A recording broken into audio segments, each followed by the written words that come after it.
Subscribe Digital Help YouTube channel.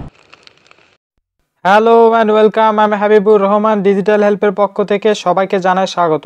আজকের ভিডিওটা মূলত হলো যে আমাদের যে কিবোর্ড আছে সেই কিবোর্ডে আমরা বাংলা ফন্ট বা বাংলা লেখা কিভাবে অ্যাড দিব, কিবোর্ড দিয়ে আমরা বাংলা কিভাবে টাইপ করব, এ সম্পর্কে ভিডিওটা স্কিপ না করে সম্পূর্ণটা দেখার চেষ্টা করবেন। এই যে বাংলা কিবোর্ড, এই বাংলা কিবোর্ডটা আমাদের ফোনে আমরা কিভাবে অ্যাড দিব, আমরা যে বাংলাতে চ্যাট করি তার জন্য করে যে বাংলা ফন্ট বা বাংলা লেখাটা যে অ্যাড দিতে হবে সেটা আমরা কিভাবে দেব। জাস্ট সেটিংয়ে ক্লিক করবেন। সেটিংয়ে ক্লিক করার পরে এখানে দেখেন যে ল্যাঙ্গুয়েজ নামে একটা অপশন আছে, জাস্ট এখানে একটা ক্লিক করবেন, অ্যাড ল্যাঙ্গুয়েজে ক্লিক করবেন। তারপরে এখানে পৃথিবীর যত ল্যাঙ্গুয়েজ আছে, পৃথিবীর যত ভাষা আছে সবগুলো ভাষা এখানে আছে। জাস্ট এখান থেকে হলো যে চুজ করে দিতে হবে যে আমরা কোন ভাষাটা চাচ্ছি। এখানে বাংলা আছে, বাংলার জাস্ট আমি খুঁজে বের করি, উপর দিকে আছে। পৃথিবীর এমন কোনো ভাষা নাই যে সেটা আপনি এখানে পাবেন না, প্রত্যেকটি ভাষায় আছে। দেখেন বাংলা আছে, ইন্ডিয়ান বাংলা আছে, ল্যাটিন বাংলা আছে, 3 প্রকার বাংলা আছে এখান থেকে জাস্ট অ্যাডে ক্লিক করার পর অ্যাড দিয়ে দিলে আমার কিবোর্ডে হলো যে এটা অ্যাড হয়ে যাবে। দেখেন অ্যাড হয়ে গেছে। এখন আমার কিবোর্ড দিয়ে বাংলা আমি টাইপ করতে পারবো এবং সেটা বাংলাদেশের বাংলা। এবার যদি আমরা ইন্ডিয়ার বাংলা দিই তাহলে সেটা ইন্ডিয়ার বাংলা টাইপ করতে পারবো আমরা, এক্ষেত্রে কোনো সমস্যা হবে না।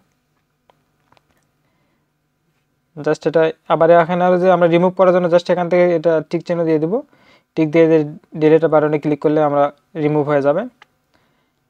দেখেন আমি যদি আবার দেখাই আপনাদেরকে, দেখেন আমার কিবোর্ডে কিন্তু বাংলা আছে। এভাবে আমরা বাংলা অ্যাড দিতে পারবো, যে কোনো কিছু আমরা টাইপ করতে পারবো বাংলাতে, কোনো সমস্যা হবে না। আমি যদি সেটিংয়ে আবার যাই, আর কিছু সেটিং আপনাদেরকে আমি বলি আজকে।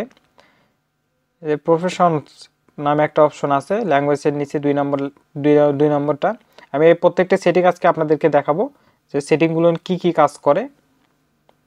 অবশ্যই আপনি আমার ইউটিউব চ্যানেলে নতুন হয়ে থাকলে আমার ইউটিউব চ্যানেলটি সাবস্ক্রাইব করবেন, পাশে থাকা বেল আইকন বাজিয়ে আমার সাথেই থাকবেন নতুন আপডেটের জন্য। জাস্ট এই যে প্রফেশনাল, এখানে আমরা হলো যে নাম্বার রোল পাচ্ছি, এখানে সবগুলো ইনেবল করে দিতে পারবেন। আবার ওয়ান হ্যান্ডে হলো যে ইউজ করতে পারবেন কিবোর্ডটা। এখানে সাউন্ডের অপশনটা আছে। থিম মূলত এখান থেকে আমরা থিম ডাউনলোড করে দিতে পারি, বা আপনার যে গ্যালারি আছে সেখান থেকে আপনার চুজ করা কোনো থিম আপনি ডাউনলোড করে আপলোড দিতে পারেন, সেটা দিয়ে আপনার কিবোর্ডের উপর থাকবে, যেমন আমারটা আছে। টেক্সট কারেকশন, এটা হলো যে আপনার কোনো বানান যদি ভুল হয়ে থাকে সেটা অটোমেটিক হয়ে যাবে, ঠিক হয়ে যাবে। আর গ্যালারি টাইপিং, এটা হলো যে আপনার আঙ্গুল দিয়ে টাইপ করতে পারবেন, বা লেখা যে কোনো কিছু লিখলেন সেটা হলো যে অটোমেটিক হয়ে যাবে। ভয়েস কন্ট্রোল তো আমরা জানি, শেয়ারের কিছু নাই। অ্যাডভান্সে গিয়ে আমরা হলো যে শোয়িং আইকন, এগুলো বেশি কিছু নাই।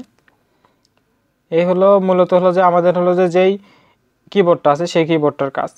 এখানে আরও বেশ কিছু অপশন আছে, দেখেন এই যে এটা হলো যে আমরা কিছু শর্ট করে কোনো কিছু লিখে এখানে রাখতে পারি, সেগুলো আমরা পরবর্তীতে পেস্ট করতে পারবো বা পরবর্তীতে ব্যবহার করতে পারবো। যে কোনো কিছু আমরা এখানে জাস্ট লিখে রাখলাম, যেটা আমাদের বারবার প্রয়োজন হয় সেটা আমরা লিখে রাখলে এখান থেকে জাস্ট আমরা কপি পেস্ট করতে পারবো। এখানে দেখেন যে টাইপিং এরিয়া আছে, ট্রান্সলেশন আছে, আমরা যে কোনো লেখা হলো যে করতে পারবো, বা এখান থেকে কপি পেস্ট করার অপশনটা পেয়ে যাব। এখানে যদি আমি একটা ক্লিক করি তাহলে দেখেন এখান থেকে অ্যাডভান্স চলে যাবে, আমাদের কিবোর্ডটা থেকে ছোট হয়ে গেছে। জাস্ট এখানে যদি আমরা যে কোনো কিছু লিখি সেটা কিন্তু আমার অটোমেটিক হচ্ছে, সেটা কাজ করবে। এবং এটা যদি আমরা আবার রিমুভ করতে চাই তাহলে অবশ্যই যে এখানে ডবল যেটা আছে সেখানে জাস্ট একটা ক্লিক করতে হবে, ক্লিক করে জাস্ট এটা রিমুভ করে দিই আমি। জাস্ট আমি সেটিং আবার আসলাম, এখানে আসার মনে দরকার নাই, এখান থেকে হবে, হয়ে গেছে। দেখেন এভাবে হলো যে আমরা এটা হলো যে করতে পারবো। আর এই কিবোর্ডটা কিভাবে ইনস্টল দেবেন সেটা আমি এখন বলবো আপনাদেরকে। অবশ্যই আমাদেরকে আগে হলো যে প্লে স্টোরে আসতে হবে। প্লে স্টোরে এসে জাস্ট লিখবেন, প্লে স্টোরে আসলাম, জাস্ট প্লে স্টোরে এসে লিখবেন যে হলো যে গুগল কিবোর্ড। আমি যে কিবোর্ডটা দেখালাম আপনাদেরকে সেটা সম্পূর্ণ হলো গুগলের কিবোর্ড, তা সেটা ইনস্টল দিয়ে নেবেন, তাহলে হয়ে যাবে। এই কিবোর্ডের সাহায্যে আমরা বাংলা খুব সহজে লিখতে পারবো। সবাইকে ধন্যবাদ আমার ভিডিওটি সম্পূর্ণ দেখার জন্য।